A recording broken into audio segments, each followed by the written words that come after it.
একটা সময় ছিল আমরা পরিবারের সবাই মিলে নাটক দেখতাম। আজকের দিনে সেটা কল্পনা করাও অসম্ভব। কেন?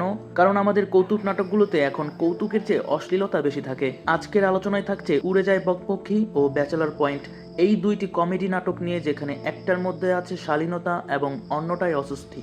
উড়ে যায় বকপক্ষী হুমায়ুন আহমেদের লেখা ও পরিচালিত এক অসাধারণ নাট্য।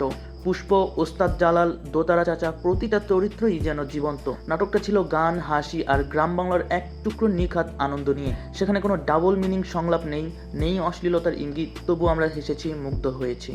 অন্যদিকে ব্যাচেলর পয়েন্ট তরুণ সমাজের কাছে একটি পরিচিত নাম। প্রথম দিকে কিছুটা শালীন ছিল, কিন্তু যত পর্ব এগিয়েছে তত ডাবল মিনিং আর সস্তা কৌতুক সংলাপে জায়গা নিয়েছে। নারী চরিত্রদের নিয়ে রসিকতা, কাপড় চোপড় বা শরীর কেন্দ্রিক সংলাপ, মেয়েদের একরকম পণ্য করে দেখানো, যা নাটকের মূল বিষয় হয়ে দাঁড়িয়েছে। তবে দোষ কি শুধু নির্মাতার?